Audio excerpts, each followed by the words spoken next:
जय श्री राम। भारतनामा में आप सभी का स्वागत। मित्रों, तारीख थी 10 अगस्त 1947। एक औरंगजेब रोड दिल्ली में बड़ी हलचल थी। सुबह से अलग अलग दिशा से अखंड टेलीग्राम और टेलीफोन की घंटियां बज रही थी। टेलीग्राम से खबरें आ रही थी।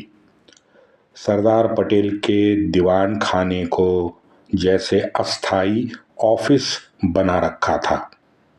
10 अगस्त की सुबह गेट से एक वर्दी वाले ने अंदर भागते हुए सरदार जी को वर्दी दी। सरदार जी, जोधपुर के राणा जी आ रहे हैं। तुरंत फाइल में घुसे हुए हमारे सरदार पटेल ने ऊपर देखा, हाँ कह के उसको भगाया। बाहर सरदार पटेल के सारे जो जितने भी नौकर थे वो तुरंत राणा जी की व्यवस्था करने में जुट गए। थोड़ी देर हुई, जोधपुर रियासत के राणा जी हनुमंत सिंह का आगमन हुआ। सरदार पटेल अभी भी कुछ फाइलें निपटाने में व्यस्त थे।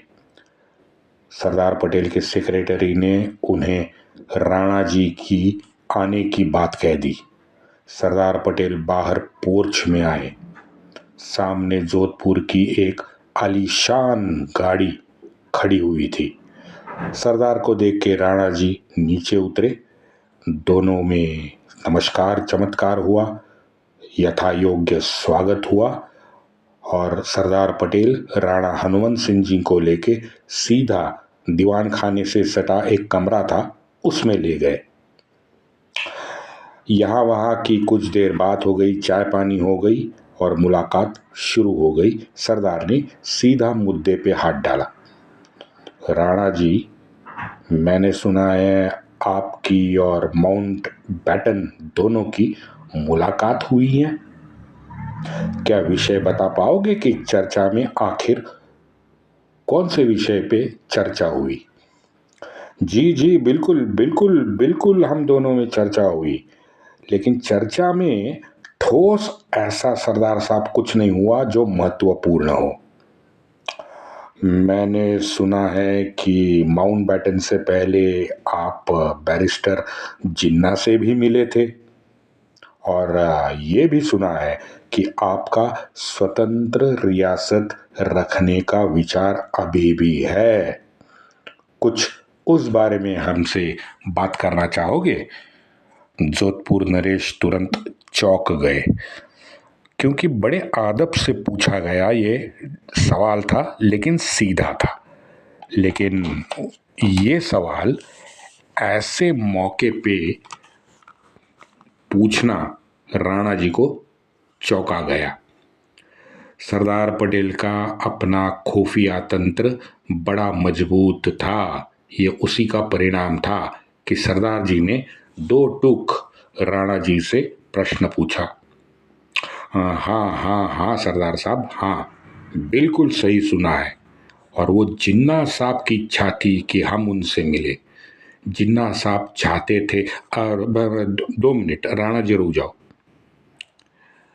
अगर आप स्वतंत्र रियासत को बरकरार रखना चाहते हो तो बेशक वो आपका अधिकार है राणा जी, लेकिन अगर स्वतंत्र रियासत रखने के बाद आप के रियासत की जनता में विद्रोह होता है तो आप भारत सरकार से किसी मदद की कोई अपेक्षा मत रखिए।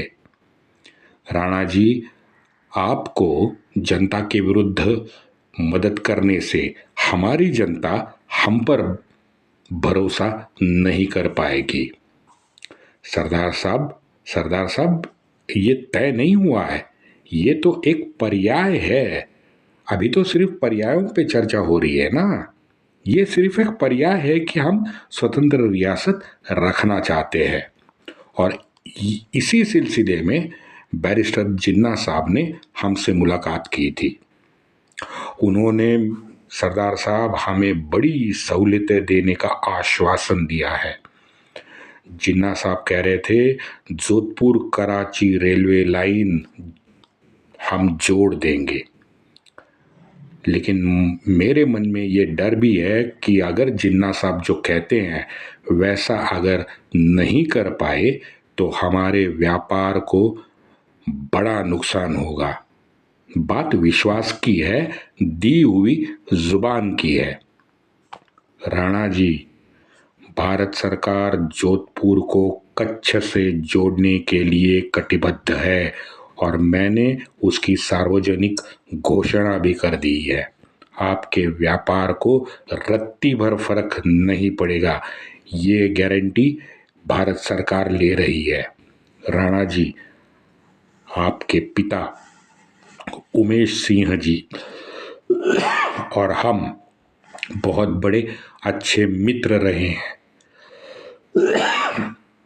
एक तरह से तुम्हारा जिम्मा जो है उमेश जी ने मुझ पर सौंपा था। ध्यान रखे, अगर अनुशासन में कोई बिगाड़ होता है तो मुझे भी आपके पिता के भूमिका में आना पड़ेगा। ये हमेशा याद रखो। मैंने उमेश सिंह जी को वचन दिया है। राणा जी हड़बड़ा गए। राणा जी हड़बड़ाहट में बोले, सरदार साहब, मैं आपको आज वचन दे रहा हूं कि मैं ऐसा कोई काम नहीं करूंगा जिससे मेरे पिता का अपमान हो। आप निश्चिंत रहिए, मैं कल ही विलीनीकरण करार पत्र पर हस्ताक्षर कर लूंगा। वंदे मातरम।